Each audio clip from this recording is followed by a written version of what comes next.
नमस्कार दोस्तों, स्वागत है आप सभी लोगों का बायोमित्रा के इस ऑनलाइन एजुकेशन प्लेटफॉर्म पे।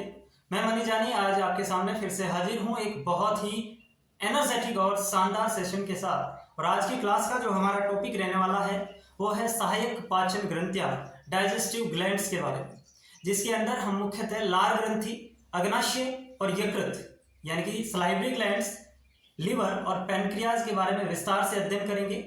और साथ ही साथ एक और टॉपिक मैं इसमें कवर करूंगा जिसे अपन कहते हैं हिस्टोलॉजी ऑफ गट या histology of alimentary canal. Hindi में बात करूं तो जो आहार नाल है, जो आंत है, उसकी भित्ति के अंदर जो ओतिकी है जिसे अपन कहते हैं, या उसके अंदर जो चार परतें हैं वो कैसी हैं, उसको आहार नाल का आज हम कट सेक्शन देखेंगे। काट चित्र जिसे आप कहते हैं वो उसको काटेंगे, जैसे आहार नाल है तो उसके अंदर से कैसी दिखाई देती है उसके बारे में अपन चर्चा करेंगे। ठीक है, तो आज की क्लास का जो मुख्य दो बिंदु पर ये फोकस रहने वाली है, एक तो हिस्टोलॉजी ऑफ एलिमेंट्री कैनाल और एक आपकी डाइजेस्टिव ग्लैंड। ठीक है, तो इसको हम बहुत ही विस्तार से पढ़ेंगे। जहां तक एग्जामिनर सवाल बनाने पर पहुंच सकता है अपन उससे भी एक कदम आगे चलेंगे। आपको इसमें बिल्कुल भी निराश होने की, चिंता करने की जरूरत नहीं है, क्योंकि जो भी पढ़ाऊंगा उससे बाहर सवाल नहीं जाएगा और एकदम आसान से आसान जो तरीका हो सकता है उससे पढ़ाने का मैं आपको प्रयास नहीं, 100% विश्वास आप कर सकते हो, उसी से पढ़ाऊंगा। और आज जो है अपन इसको जो पाचक ग्रंथियां और हिस्टोलॉजी पढ़ने के बाद फाइनली जो चीजें हमारी वो कवर हो जाएगी, तो फिर हम जो नेक्स्ट क्लास है उसमें हम पाचन की जो क्रिया विधि है, जो एक्चुअल नाम है ना पाचन, वो तो अभी अपन ने पढ़ा ही नहीं है, उससे पहले की चीजें पढ़ रहे हैं, है ना। तो एक्चुअल जो पाचन की क्रिया विधि है कि कैसे भोजन कहाँ पे कितना पचता है, वो अपन कल की क्लास में पढ़ेंगे। तो एक क्लास इसकी और आएगी जिसमें कल मैं पाचन की क्रिया विधि और भी जो छोटी मोटी चीजें इस चैप्टर में बच जाती है वो भी अपन कवर कर लेंगे, ताकि किसी भी प्रकार से सवाल हमारे नोट से बाहर नहीं जाना चाहिए। ठीक है, तो आप साथ साथ नोट्स बनाओ, साथ साथ समझो, ये आपके लिए अभी टाइम है तो बहुत जरूरी है। ठीक है, ये आपके आगे बहुत काम आने वाला है। जब आपके एग्जाम नजदीक आ जाएंगे उस समय आपको मालूम चलेगा कि ये सारी चीजें अगर हमने पहले कर ली तो इसका वास्तव में हमें अभी कितना ज्यादा जो है बेनिफिट मिल रहा है। ठीक है, तो बिना टाइम वेस्ट किए ज्यादा अपन शुरुआत करते हैं आज की क्लास को। और अगर आप नए हैं यूट्यूब चैनल पर तो आप सब्सक्राइब कर सकते हैं, ये आपकी मर्जी है बिल्कुल, इसमें मैं ये नहीं कहूंगा कि करना ही करना है। और आप इस वीडियो को शेयर कर सकते हैं, ये आपकी मर्जी नहीं है, आपको करना पड़ेगा। ठीक है, चलो सबसे पहले अपन स्टार्ट करते हैं लार ग्रंथियों से। सलाइवरी ग्लैंड्स क्या होती है? जैसा कि कल की क्लास में मैंने बात की कि हमारा जो मनुष्य का पाचन तंत्र होता है उसको पाचन तंत्र को हमने दो भागों में बांट दिया, एक आहार नाल और एक आपकी सहायक पाचन ग्रंथियां जिसे अपन कहते हैं, तो वो दो भागों में हमने डिवाइड कर लिया। तो आहार नाल जो है उसके बारे में, उसकी संरचना, जो उसके विभिन्न भाग हैं उनके बारे में हमने कल विस्तार से पढ़ लिया। और आज की क्लास में हम जो है वो पाचक ग्रंथियों के बारे में पढ़ेंगे। पाचक ग्रंथियों के अंदर एक लार ग्रंथि, एक यकृत और एक अग्नाशय, तीनों के बारे में हमें पढ़ना है। और पहले लार ग्रंथि से स्टार्ट करते हैं। तो सभी लोग हेडिंग लगाएंगे लार ग्रंथियां, सभी लोग हेडिंग लगाएंगे लार ग्रंथियां। लार ग्रंथियां का मतलब होता है इंग्लिश में सलाइवरी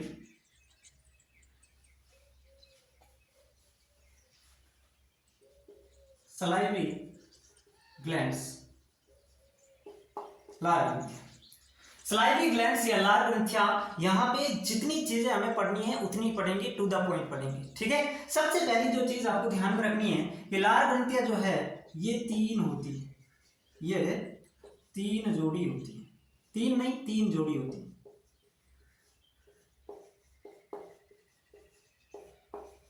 लार ग्रंथियां जो है वो हमारे शरीर में कितनी होती है? तीन जोड़ी लार ग्रंथियां पाई जाती हैं। तीन जोड़ी कहने का मतलब जो है वो दो दो सेम होगी, है ना। तीन नाम मैं आपको बताऊंगा और तीनों आपस में जोड़ी में होगी। तीन नाम कौन से, ध्यान से सुनो।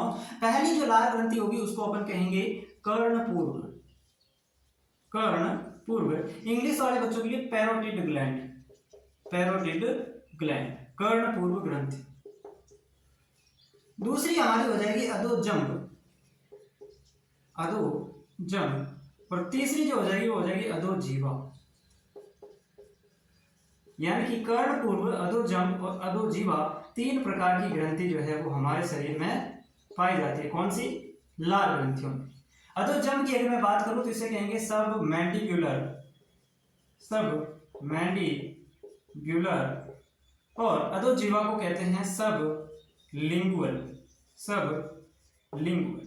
ठीक है। तो पैरोटिड, सब मैंडिब्यूलर या सब लिंगुअल, तीन प्रकार की लार ग्रंथियां पाई जाती हैं। कर्णपूर्व, अधोजंब, अधोजीवा, तीन प्रकार की लार ग्रंथियां पाई जाती हैं। ये तीन जोड़ी है, यानी कि कर्णपूर्व ग्रंथि भी दो है, अधोजंब भी दो है और अधोजीवा भी दो है।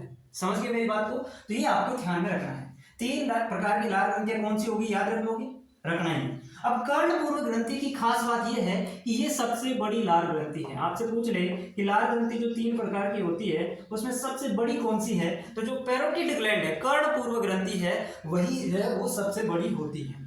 उसके बाद में अगर मैं बात करूं सब मैंडिब्यूलर की, तो पहले मैं बात करूं सब लिंगुअल की, तो ये सबसे छोटी हो जाएगी। इसमें सबसे छोटी यहाँ पे कौन सी हो जाएगी, सब लिंगुअल या अधोजीवा हो जाएगी। और अधोजंब की खास बात यह है कि ये सबसे ज्यादा मात्रा में लार उत्पादन करती है, सबसे ज्यादा लार स्त्रावन करती है।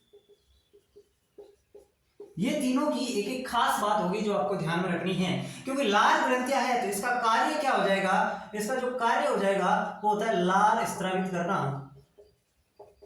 इसका कार्य क्या हो जाएगा, लार स्त्रावित करना। ये हमें नाम से ही पता चल रहा है, लार ग्रंथियों का काम क्या हो जाएगा, लार स्त्रावित करना। और लार स्त्रावित क्यों करते हैं, क्योंकि जो भोज्य पदार्थ अपन खाते हैं उस भोज्य पदार्थों के साथ लार को मिश्रित कर उसको लसलसा बनाया जाता है। उसके लिए एक लुब्रिकेंट के तौर पे स्नेह, चिकनाट प्रदान करने के लिए लार बहुत जरूरी है। तो इसलिए लार जो है वो आती कहां से है, लार ग्रंथियों से आती है। ठीक है। तो आपसे पूछ ले सबसे ज्यादा लार कौन सी लार ग्रंथि स्रावित करती है, तो वो अधोजंब हो जाएगी, सब मैंडिबुलर हो जाएगी। सबसे बड़ी लार ग्रंथि कर्णपूर्व और सबसे छोटी लार ग्रंथि अधोजीवा या सब लिंगुअल हो जाएगी। बताओ इन बातों में किसी भी प्रकार का डाउट है आपको? इतनी चीजों में आपको कोई डाउट है तो मुझे बताएं। ठीक है, इतनी बातें। चलो अब अगर मैं बात करूं लार की, तो ध्यान से सुनना। लार, सलाइवा, लार क्या होता है, सलाइवा। सलाइवा के अंदर एक चीज अपन से पूछी जाती है कि इसका जो पीएच है, पीएच मान कितना होता है। इसका जो पीएच मान होता है वो मान 6.8 माना जाता है। 6.8 या 6.7 कोई भी हो चलेगा, लेकिन आपको वो एग्जामिनर कंफ्यूज नहीं करेगा।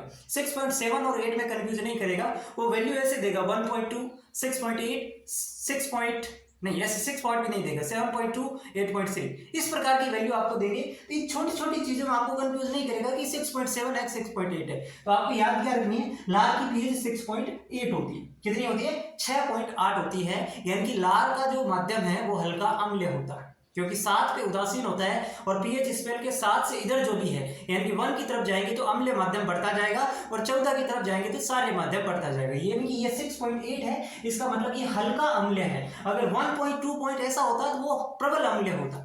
समझ रहे बातों को? चलो अब लार का रासायनिक संगठन हमें देखना है।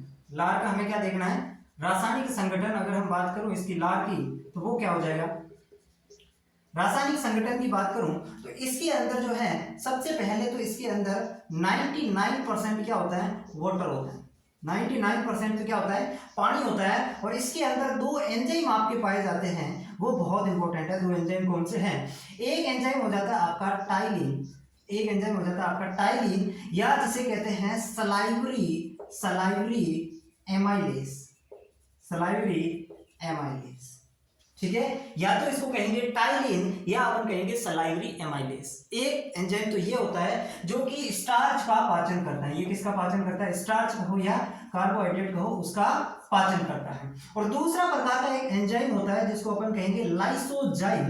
क्या कहेंगे, लाइसोजाइम, जो जीवाणुओं को मारता है। ये क्या होता है, जीवाणुओं को मारने का काम करता है, यानी कि एंटी बैक्टीरियल एंजाइम है, उसका नाम है लाइसोजाइम। तो हमारे लार के अंदर भी एक ऐसा एंजाइम प्रेजेंट होता है जो जितने भी बैक्टीरियाज होते हैं उनको ये मार देता है, लाइसोजाइम एंजाइम। तो आपसे पूछ रहे लार में कितने एंजाइम होते हैं, दो एंजाइम होते हैं। एक तो टाइलिन जिसका दूसरा नाम है सलाइवरी एमाइलेज। और एमाइलेज कहीं पे भी नाम दिख जाए वो सीधी सी बात है, वो किसका पाचन करेगा, कार्बोहाइड्रेट का पाचन करेगा। लाइपेज कहीं पे दिख जाए वो वसा का पाचन करता है। तो सलाइवरी एमाइलेज या टाइलिन दोनों एक ही नाम है, ये स्टार्च का पाचन करेगा। उसके बाद लाइसोजाइम जो है ये एंटी बैक्टीरियल एंजाइम है, यानी कि जीवाणुओं को मारने का काम करता है। अब जो टाइलिन या सलाइवरी एंजाइम है, इसको एक्टिवेट करने के लिए, इसको सक्रिय करने के लिए एक तत्व की आवश्यकता होती है और उसका नाम है Cl-, यानी कि क्लोराइड आयन। ये भी जो है आपके लार के अंदर पाया जाता है। ठीक है। तो मुख्यतः लार का जो रासायनिक संगठन अगर आपसे पूछा जाएगा तो उसके अंदर आपको केवल और केवल यही पूछा जाएगा कि उसमें कौन से दो एंजाइम पाए जाते हैं, दो मुख्य एंजाइम्स, वो आपको याद रखने हैं। और कभी कभार अगर सवाल बनता है, डीप भी जाता है, तो आपसे पूछेगा कि सलाइवरी एमाइलेज एंजाइम को एक्टिवेट करने के लिए कौन सा तत्व आवश्यक है, तो क्लोराइड आयन आवश्यक होता है। ये लार के बारे में जितनी बातें हमें जाननी थी लार ग्रंथियों के बारे में, वो हमने समझ ली। इसका बढ़िया स्क्रीनशॉट ले लो या फिर नोट्स बना। फिर हम लिवर पे जंप करेंगे। पहले इतनी चीजें आपको क्लियर होनी चाहिए। बताओ इसमें कोई डाउट है? अगर आपको इसमें कोई डाउट है तो आप मुझे बता सकते हैं कमेंट में, मैं उसका रिप्लाई कर दूंगा। ठीक है, चलो अब अपन क्या पढ़ते हैं, लिवर के बारे में पढ़ते हैं। अब अपन लिवर के बारे में पढ़ने का काम करेंगे। मिटाओ इसको। चलो, लिवर जिसको यकृत कहते हैं, हिंदी में क्या कहते हैं, यकृत।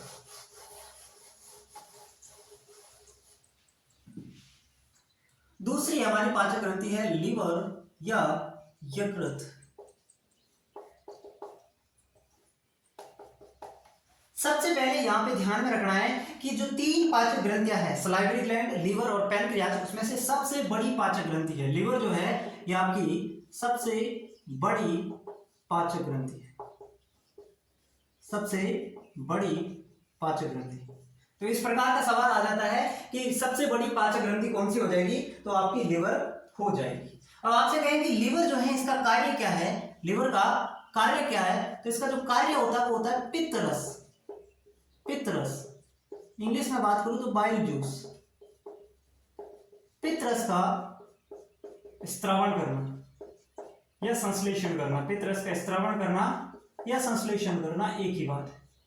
ये काम किसका होता है, लिवर का होता है। तो दो चीजें आपके यहां से क्लियर हो जाती है। जैसे लार ग्रंथि का काम था लार को स्त्रावित करना, वैसे ही यकृत का काम होता है पित्तरस, बाइल जूस को सिक्रेट करना। ये क्या काम आएगा आगे हम पढ़ेंगे कि वसा के पाचन में ये सहायता करता है ये बाइल जूस।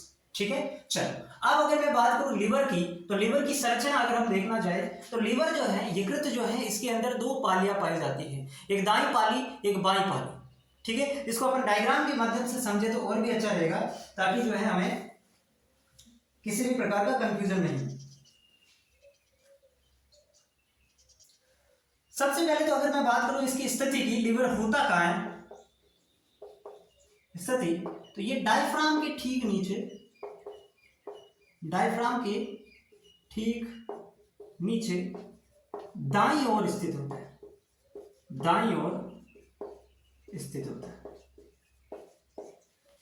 यानी कि आपका राइट साइड पाया जाता है। जैसे मैं यहां पे खड़ा हूं, यहां पे मैं खड़ा हूं, तो यहां पे ये जो है मेरे कहां पे पाया जाएगा, दाईं ओर पाया जाएगा, डायफ्राम के ठीक नीचे। अब मान लो ये मेरा डायफ्राम है, ठीक है, और इसके नीचे जो है मेरी क्या पाई जाएगी, यकृत, लिवर पाई जाएगी। भाई दाईं ओर ये हो गया तो बाईं ओर आमाशय होगा। अगर आपने डायग्राम को ढंग से देखा है तो उसके अंदर आपको दोनों चित्र दिखे होंगे कि एक साइड तो आपका क्या है, एक साइड तो आपका आमाशय है और एक साइड आपकी लिवर है, दोनों बराबर साइड में है। ऐसे एक दाईं ओर है एक बाईं ओर है, दाईं ओर कौन है, लिवर है, और बाईं ओर कौन है, बाईं ओर आपका आमाशय हो जाएगा। ठीक है, तो अब अपन इसका चित्र बनाने का प्रयास करते हैं।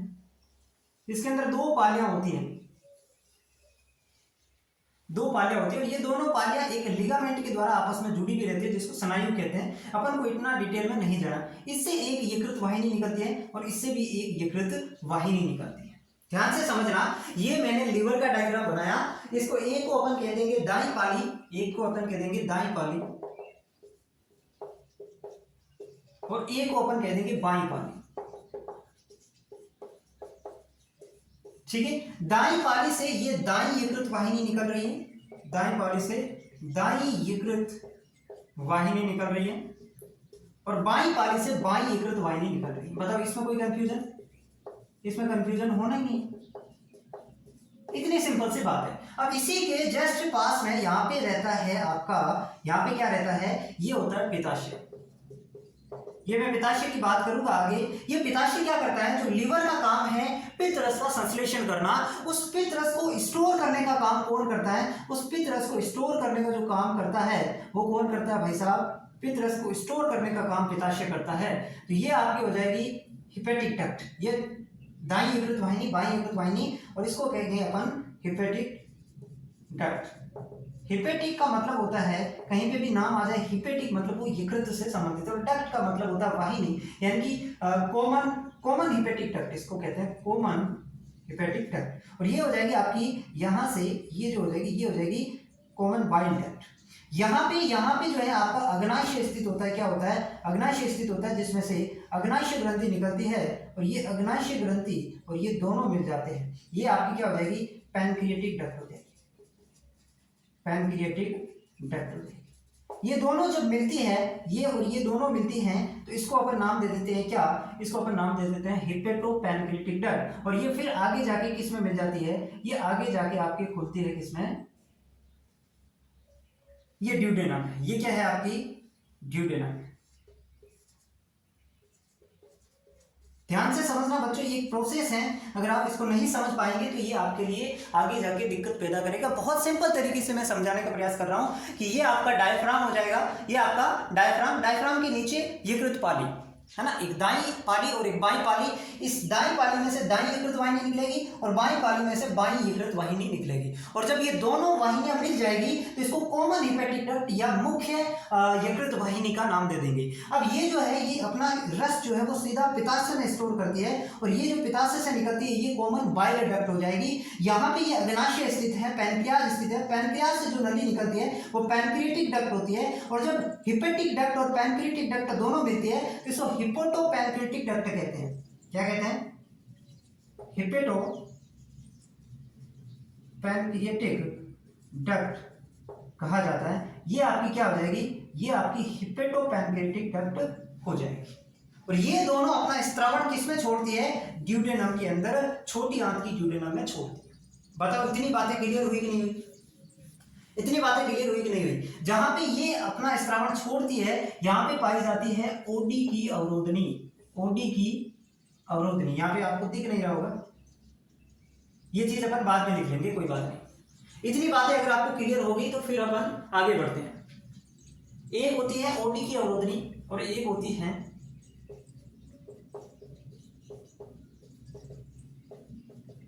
ओडी की अवरोधनी। जो है ये कहां पे पाई जाती है, हिपेटोपैनक्रिएटिक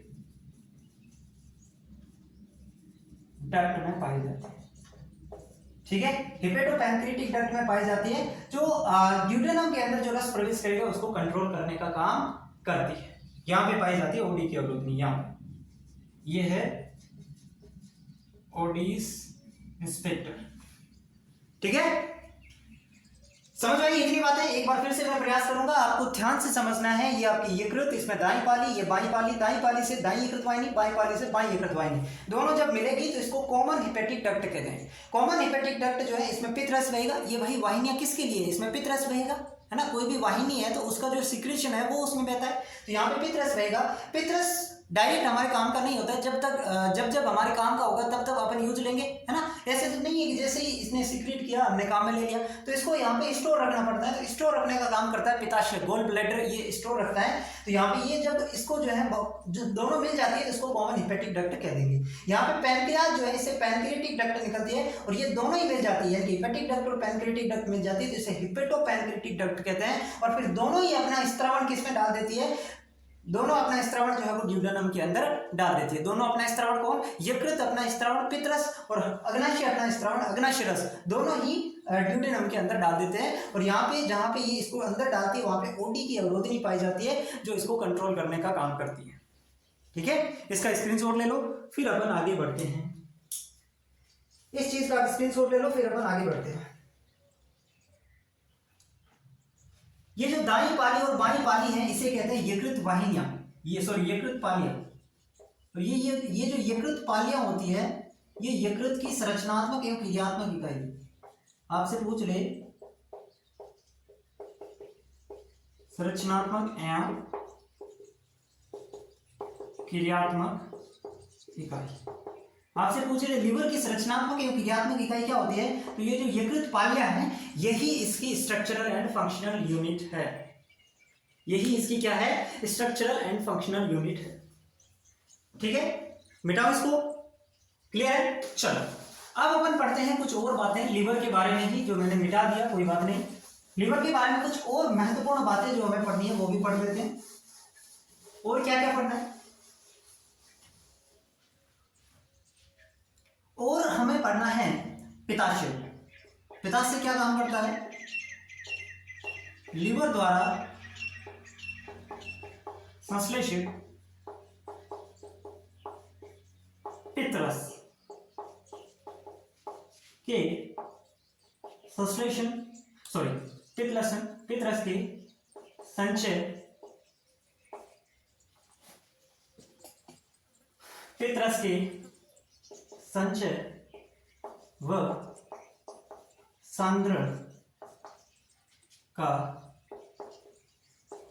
कार्य करने वाली कोशनुमा संरचना है, कोशनुमा संरचना है। ठीक है, इंग्लिश में इसको कहते हैं गोल ब्लैडर, जो कि बाइल जूस के स्टोर और उसको कंसंट्रेट करने का काम करता है गोल ब्लैडर। ये पित्ताशय के बारे में इतनी सी चीजें आपको ध्यान में रखनी है, पित्ताशय के बारे में इतनी सी बातें आपको ध्यान में रखनी है। अब एक चीज होती है कुफर कोशिका, नाम सुना होगा आपने, कुफर कोशिका, ये भी यकृत से संबंधित ही है। कुफर कोशिका क्या होती है, कुफर कोशिका, कुफर सेल्स, ये क्या करती है,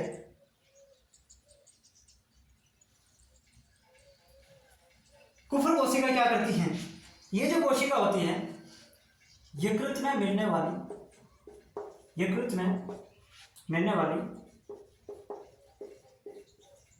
भक्षक कोशिका, यकृत में मिलने वाली भक्षक कोशिकाएं जो मृत WBC और RBC का विघटन करती है,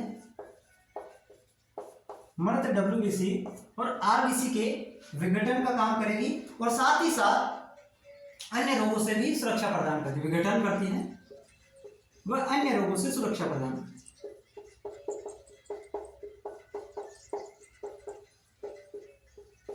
तो ये सवाल आ सकता है कुफर कोशिका क्या है, कुफर कोशिका किससे रिलेटेड है, लीवर से रिलेटेड है। और कुफर कोशिका क्या होती है, भक्षाणविक कोशिका होती है, जो कि भक्षाणविक प्रकृति द्वारा, यानी कि किसी भी अगर कोई बैक्टीरिया आ गया तो उसका भक्षण कर लेती, मैक्रोफेजेस सेल्स होती है।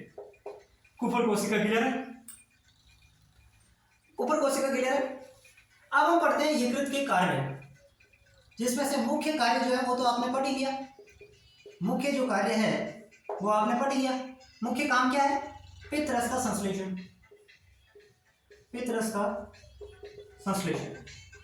अब जब पित्तरस होता है उसके बारे में कुछ इंपॉर्टेंट बातें अपन पढ़ लेते हैं। पित्तरस जो होता है वो कैसा होता है, हरे पीले रंग का होता है, हरे पीले रंग का चिपचिपा तरल, चिपचिपा सारे तरल होता है। और इसकी जो पीएच होती है वो होती है 7.5। इसका जो चिपचिपा होता है ये कोलेस्ट्रॉल की वजह से होता है। और हरा और पीला रंग जो है वो पित्तरस में उपस्थित वर्ण, जिसको अपन कह सकते हैं बाइल पिगमेंट्स, बाइल जूस, पित्तरस को बाइल जूस कहते हैं। तो बाइल पिगमेंट्स जो इसमें पाए जाते हैं वो आपको ध्यान में रखने हैं। एक तो इसके अंदर होता है बिलिरुबिन और एक होता है बिलिवर्डिन। ये दोनों ही जो होते हैं ये बाइल पिगमेंट्स होते हैं जो इसके अंदर पाए जाते हैं, और ये जो है वो इसके हरे पीले रंग के लिए उत्तरदायी होते हैं।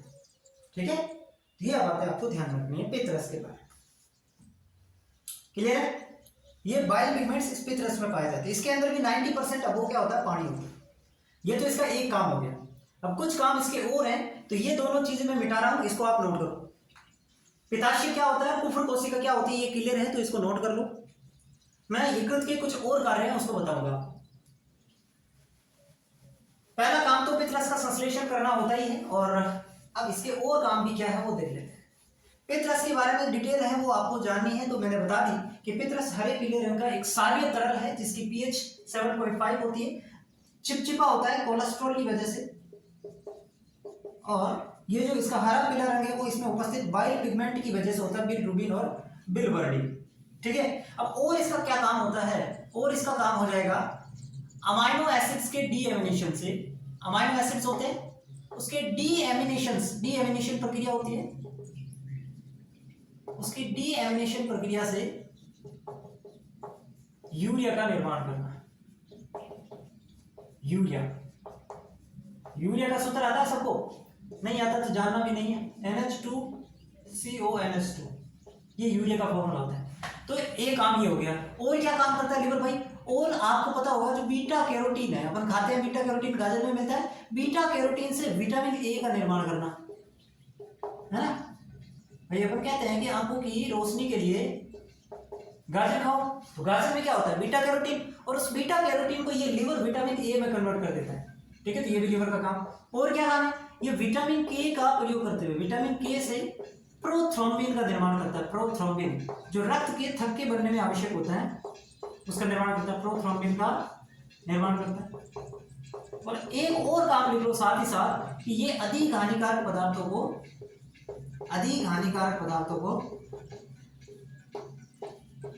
कम हानिकारक पदार्थों में बदलता है। कम हानिकारक पदार्थों में बदल देता है। ये सारे के सारे किसके काम हो जाएंगे? सारे के सारे जो है वो आपके लीवर के काम हो जाते हैं। क्या क्या काम हो गए? एक तो बाइल जूस, जो मुख्य काम है बाइल जूस या पित्तरस का स्त्रावण करना। उसके अलावा अमाइनो एसिड्स के डीएमिनेशन से यूरिया बनाना। उसके अलावा विटामिन के का प्रयोग करते हुए प्रोथ्रोम्बिन बनाना। बीटा कैरोटीन से विटामिन ए बनाना। और कोई ज्यादा विषाक्त पदार्थ हैं, ज्यादा हानिकारक खतरनाक पदार्थ हमारे शरीर में बन रहे हैं, तो उसको कम खतरनाक, कम विषाक्त बनाना, या फिर बहुत ही कम, या फिर कह सकते हैं अविषालु पदार्थ जिसमें कोई विष नहीं हो, इस प्रकार के पदार्थ को जो है मॉडिफाई करने का काम कौन करता है? आपका लीवर करता है। तो बताइए लीवर आपका क्लियर है या नहीं? लीवर के अंदर सबसे पहले हमने पढ़ा सबसे बड़ी पाचक ग्रंथि है। उसके बाद मैंने कहा कि लीवर के अंदर दो पालियां पाई जाती है, एक जिसको यकृत पालिया कहते हैं, एक बाईं पाली एक दाईं पाली। फिर हमने लीवर की स्ट्रक्चर देखी और वो सारी चीजें देखी। उसके बाद मैंने कहा लीवर के जो मुख्य कार्य वो पित्त रस का संश्लेषण, और बाकी ये कार्य आपके सामने है। ठीक है, इतनी बात ठीक है। पित्ताशय और कुफर कोशिका जो है उसके बारे में भी आपको ध्यान में रखना है। इतनी बातें क्लियर है तो फिर मैं आगे बढ़ता हूं। एक चीज मैं लीवर के बारे में और बताना भूल गया, लास्ट पॉइंट लिख लेना।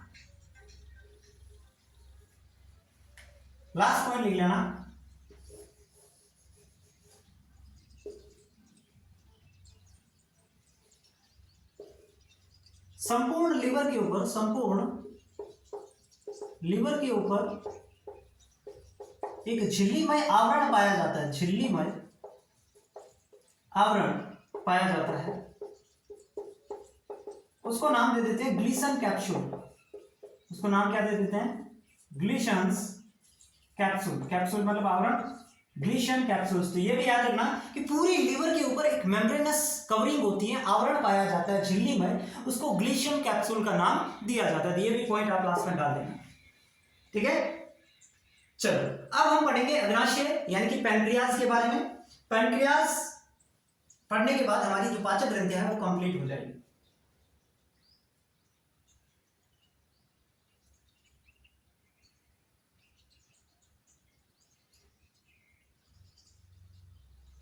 मिटाओ इसको। चलो अब अपन पढ़ते हैं अग्नाशय, पैनक्रियाज। देखो ये चीजें अगर आपने पहले से पढ़ रखी हैं तो फिर जब मैं पाचन की क्रियाविधि पढ़ाऊंगा तो उसमें कुछ भी नहीं है, आपको ऐसा लगेगा ही नहीं कि कुछ हम नया पढ़ रहे हैं। सारी चीजें यही रिपीट होने वाली है। आज की और कल की क्लास है यानी कि पिछली वाली क्लास, ये दोनों क्लास अगर आपको ढंग से समझ में आ गई तो अगली क्लास आपके लिए कुछ भी नहीं है। यही दो मेन क्लास है। ठीक है, चलो अब हम पढ़ेंगे अग्नाशय। पैनक्रियाज।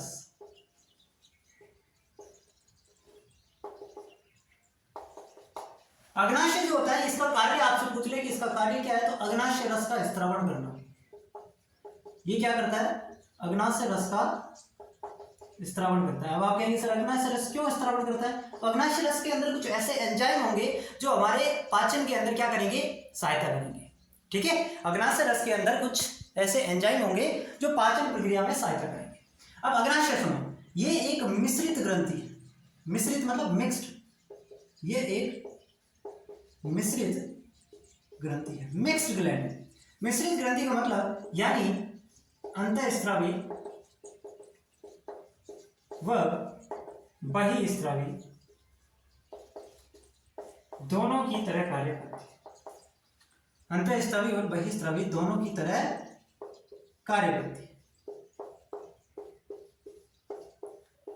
यानी कि आपसे पूछ ले मिश्रित ग्रंथि कौन सी है पाचक ग्रंथि में से, तो वो आपकी अग्नाशय ग्रंथि है, क्योंकि ये अंतःस्रावी ग्रंथि की तरह भी काम करती है और बहिःस्रावी ग्रंथि की तरह भी काम करती है। अब इसके जो अंतःस्रावी भाग से कौन कौन से एंजाइम मुक्त होते हैं और बहिःस्रावी भाग से कौन कौन से एंजाइम मुक्त होते हैं, वो चीज अपन को देखनी है।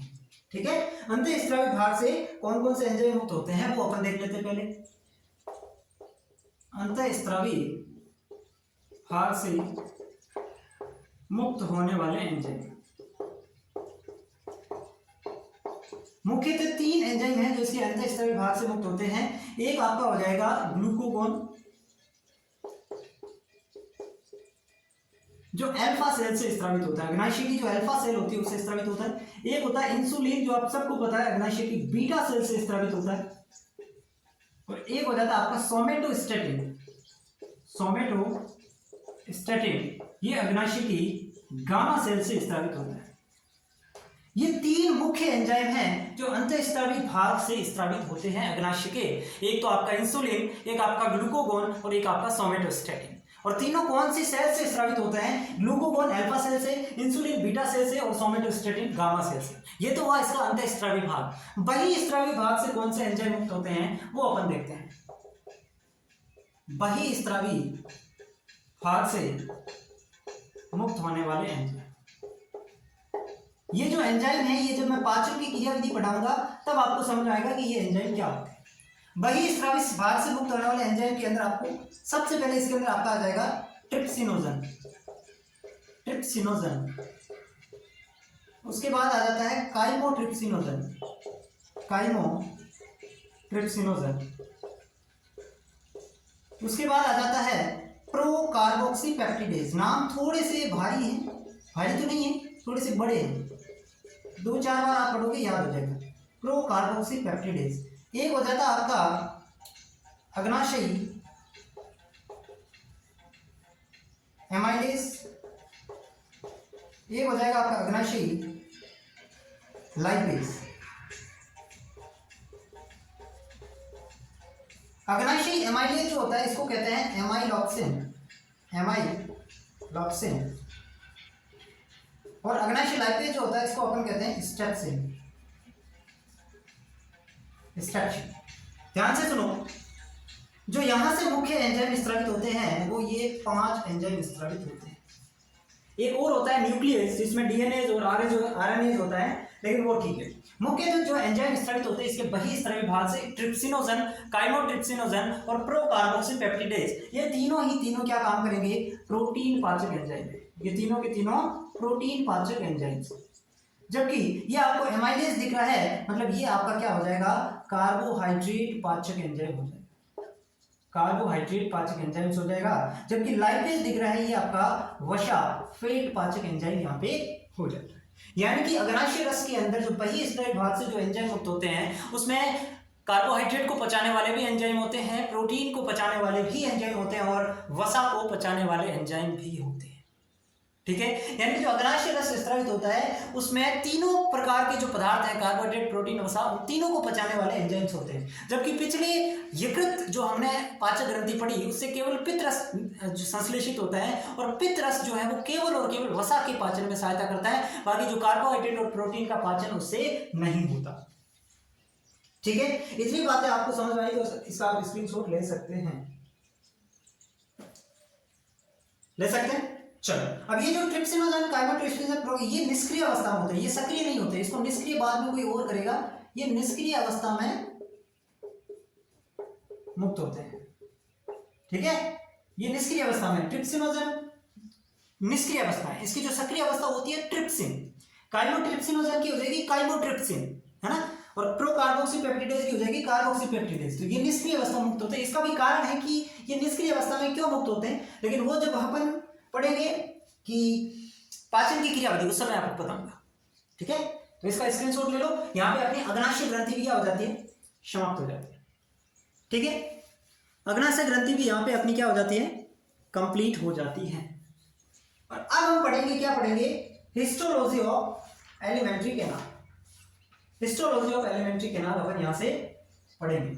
इसको मैं हटा सकता हूं, अगर आपने इसका स्क्रीनशॉट ले लिया तो इसको मैं मिटाऊं। चलो, यानी कि 5 ग्रंथि हमने कंप्लीट कर ली। अब अपन क्या पढ़ने वाले हैं? सेकेंड जो आज का हमारा टॉपिक था वो था हिस्टोलॉजी, औतिकी, आहार नाल की, एलिमेंट्री कैनाल की। लिख दूं मैं? हिस्टोलॉजी ऑफ एलिमेंट्री कैनाल या आहार नाल की औतिकी, आहार नाल की औतिकी, ये टॉपिक अपन को पढ़ना है। यानी कि आहार नाल की औतिकी का मतलब है कि जब हमने पढ़ा कि कुछ इस प्रकार की हमारी जो आहार नाल है वो होती है, कुछ इस प्रकार की आहार नाल जो है वो होती है, ये आहार नाल थी। अब ये जो आहार नाल है ये पूरा एक ही भाग है, ये पूरा एक ही भाग है यार, ये कोई अलग अलग थोड़ी। इसको हमने अपनी सुविधा के लिए 4 अलग अलग भागों में बांट दिया, ठीक है। तो यहाँ पे जो है अपन को इसको क्या करना, यहाँ से मैं मान लो ये आहार नाल है, इसको मैं कट लगाऊंगा यहाँ से ऐसे। तो कट लगाऊंगा तो उसके अंदर जो पाइप दिखेगा ना, आप यूं समझिए, मेरे पास अभी समझाने के लिए कुछ नहीं है। मान लो जैसे ये आहार नाल है, ये आहार नाल है ना, ये मतलब नली है, ट्यूब है, आहार नाल एक प्रकार की ट्यूब है। तो ये ट्यूब है, इसके अंदर से वो भोजन जाता है। तो मैं यहाँ पे इसको कट लगा दूंगा, यहाँ पे मैं कट लगा दूंगा। मान लो मैंने यहाँ से कट लगा दिया, तो फिर मैं यहाँ से इसको देखूंगा कि इसके अंदर क्या दिख रहा है। समझ रहे हैं ना कैसे? औतिकी का मतलब क्या होता है? ये आहार नाल है, इसको मैंने कट लगा दिया, बीच में से इसको कट लगा दिया, और कट लगाने के बाद मैं इसको ऐसे देख रहा हूँ कि यहाँ पे क्या क्या चीजें इसकी, वो होती है औतिकी। तो इसको कट लगाएगी तो कुछ इस प्रकार की दिखेगी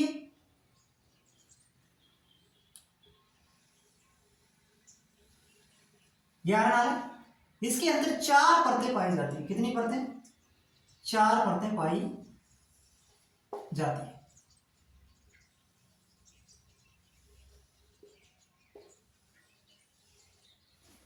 ठीक है, 4 परतें बनानी है आपको। ये आहार नाल का क्या है? Cut section. अब यहां पे 4 परतें कौन सी होती है वो आपको समझना है। 4 परतें कौन सी होती है वो आपको समझना है। इसके अंदर 4 परतें पाई जाती है, 4 परतें पाई जाती है, 4 लेयर पाई जाती है।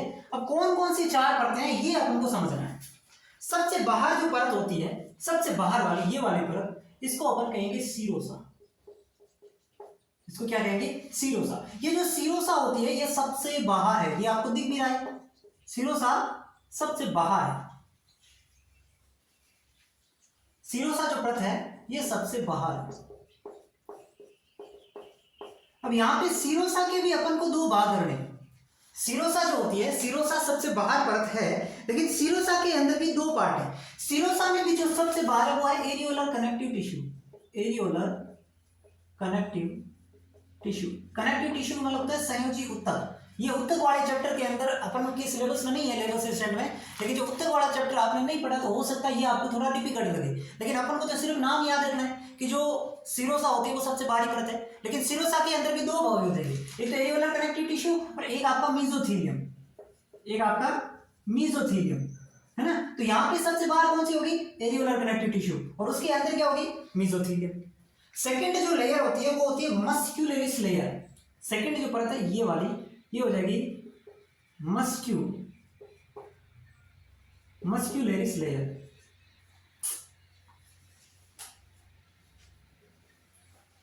मस्क्यूलरिस लेयर या मस्क्यूलरिस परत। इसके अंदर क्या पाया जाता है? ढीला संयोजी उत्तक। इसके अंदर क्या पाया जाता है?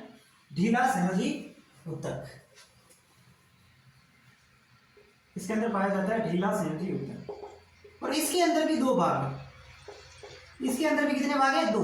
एक जो बाहर की तरफ जो पाई जाती है वो तो पाई जाती है अनुलंब पेशियां। बाहर क्या पाई जाएगी? अनुलंब पेशियां। और अंदर की तरफ क्या पाई जाएगी? वृत्तुल पेशियां। अंदर क्या होगी? वृत्तुल पेशियां। ध्यान से समझना है, बहुत आसानी कुछ भी नहीं है, एक ही स्लाइड में मैं आपको कंप्लीट करवा दूंगा। केवल इतना सा समझने के सबसे बाहर सीरोसा, सीरोसा के अंदर 2 परतें, एरियोलर कनेक्टिव टिश्यू और मेसोथेलियम। यानी कि सीरोसा तो बाहर है ही, आपसे पूछ ले सीरोसा में भी बाहर क्या है? Areolar connective tissue. उसके बाद मस्कुलरिस लेयर या मस्कुलरिस परत जो ढीला संयोजी इसके उत्तक अंदर इसके पाया जाता है, यानी कि लूज कनेक्टिव टिश्यू पाया जाता है। मस्कुलर लेयर के अंदर भी दो लेयर और है। बाहर की तरफ जो लेयर है वो अनुलंब पेशियां, यानी कि सिरोसा के जस्ट नीचे जो लेयर है वो आपकी अनुलंब पेशियां लॉन्गिट्यूडिनल मसल्स है, और उसके अंदर है वर्तुल पेशियां। यहाँ पे एक पॉइंट आपको नोट करके लिखना है, आमाशय भाग में, केवल और केवल आमाशय भाग की बात हो रही है, आमाशय भाग में वर्तुल के नीचे तिर्यक पेशियां भी पाई जाती है, ऑब्लिक मसल्स, तिर्यक पेशियां भी पाई जाती है। ये है सिर्फ और सिर्फ आमाशय की बात, बाकी किसी में नहीं होती, छोटी आंत बड़ी आंत किसी में भी नहीं। केवल और केवल आमाशय जो होता है ना, उसके अंदर मस्कुलर लेयर के 3 भाग होते हैं। नॉर्मल कितने हैं? 2, बाहर अनुलंब पेशियां, अंदर वर्तुल पेशियां। लेकिन जो आमाशय है उसके अंदर 3 भाग हो जाएंगे, बाहर अनुलंब, उसके बीच में वर्तुल, और सबसे नीचे या सबसे अंदर तिर्यक पेशियां ऑब्लिक मसल्स पाई जाती है। ये सिर्फ और सिर्फ आमाशय के अंदर तिर्यक पेशियां मिलती है। उसके बाद में जो तीसरी परत है, तीसरी परत आपकी कौन सी हो जाएगी? तीसरी परत आपकी हो जाएगी इसके बाद में सिरोसा मस्कुलर, इसको कहते हैं सब म्यूकोसा, सब म्यूकोसा, सब म्यूकोसा। ये जो सब म्यूकोसा है इसके अंदर आपकी लूज कनेक्टिव टिश्यू, मैंने यहां पे लिखा दिया लूज कनेक्टिव टिश्यू, यहां पे सब म्यूकोसा, इसके अंदर क्या पाए जाते हैं? लूज कनेक्टिव टिश्यू, यानी कि ढीला सिंजी होता है, ठीक है। और सबसे अंदर वाली जो परत है, ये वाली परत, तो ये होगी ये परत, सबसे अंदर वाली ये परत हो जाएगी, इसको अपन कहेंगे म्यूकोसा। ये सबसे अंदर है, ये क्या है? सबसे अंदर है। और इसके 3 पार्ट होते हैं। इसके कितने भाग है? 3 भाग है। सबसे ऊपर जो भाग हो जाता है, सबसे ऊपर म्यूकोसा के अंदर जो सबसे ऊपर वाला पार्ट हो जाएगा वो क्या हो जाएगा? वो हो जाएगा आपका मस्क्यूलरिस म्यूकोसा, मस्क्यूलरिस म्यूकोसा। दूसरा पार्ट इसके अंदर हो जाएगा लेमिना प्रोपेरिया, लेमिना प्रोपेरिया। और तीसरा भाग जो हो जाएगा वो हो जाएगा म्यूकोजल एपिथेलियम, म्यूकोजल एपिथेलियम, ठीक है। डरना नहीं है, 1-2 बार पढ़ोगे समझ में आ जाएगा। थोड़ी सी नाम इसमें अटपटे आ रहे हैं इसलिए आपको यह दिक्कत लग रही होगी, लेकिन सवाल सीधा सीधा उठेगा, कोई डाउट ही नहीं रखना है, सवाल सीधा सीधा उठेगा। सबसे बाहर सिरोसा, उसके अंदर मस्कुलर लेयर, उसके अंदर सब म्यूकोसा, और सबसे अंदर म्यूकोसा। फिर यहाँ पे सिरोसा को भी हमने 2 भागों में बांट दिया, मस्कुलर लेयर के अंदर भी 2 लेयर है, और म्यूकोसा जो सबसे अंदर परत है उसके अंदर 3 परतें हैं, यानी कि सबसे अंदर म्यूकोसा के अंदर ही सबसे अंदर कौन सी हो जाएगी? म्यूकोसल एपिथेलियम हो जाएगा, है ना। म्यूकोसा के अंदर सबसे अंदर कौन हो जाएगी? म्यूकोसल एपिथेलियम हो जाएगा।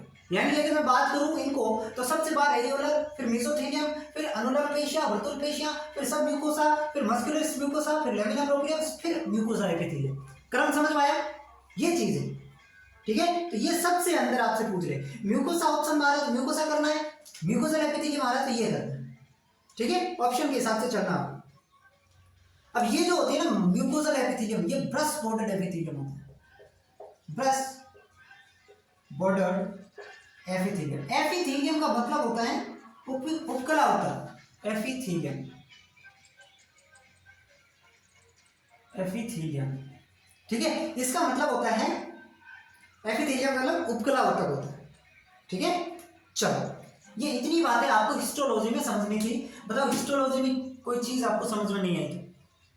बहुत आसान है, एक बार फिर से मैं रिमाइंड करवाता हूँ कि ये मैंने आहार नाल को कट लगाया, मैंने उसको देखा, तो सबसे बाहर जो परत दिखाई दे रही है वो सिरोसा, उसके अंदर मस्कुलर लेयर, उसके अंदर सब म्यूकोसा, और उसके अंदर भी म्यूकोसा। ये 4 परतें बाहर से अंदर की तरफ। फिर हमने इसके भी अलग अलग पार्ट कर दिए भाई, कि जो सिरोसा है इसके भी 2 भाग है, एरियोलर कनेक्टिव टिश्यू, मेसोथेलियम। तो एरियोलर कनेक्टिव टिश्यू और मेसोथेलियम 2 है, तो इसमें भी एक ऊपर और एक नीचे होगा, एक बाहर और एक अंदर होगा। तो इसमें जो बाहर होता है वो एरियोलर हो जाएगा, ठीक है। फिर मैंने कहा मस्कुलर लेयर, इसमें भी 2, बाहर की तरफ अनुलंब पेशियां पाई जाती है, अंदर की तरफ वर्तुल पेशियां।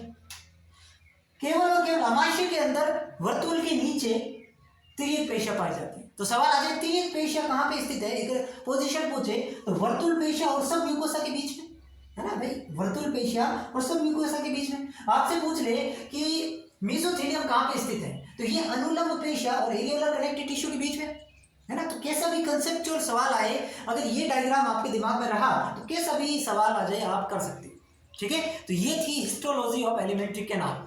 ठीक है, आज के दोनों टॉपिक अपने बहुत ढंग से कंप्लीट कर लिए। कल की क्लास में जरूर आना है जिसमें अपन पाचन की क्रियाविधि पढ़ेंगे कि कैसे पाचन होता है, मुंह में कितना पाचन होता है, किसका होता है, छोटी आंत में किसका होता है, आमाशय में किसका होता है, कैसे होता है, कौन से एंजाइम से होता है, वो सारी चीजें पढ़ेंगे। ठीक है, तो कल की क्लास में इस चैप्टर को समाप्त कर देंगे।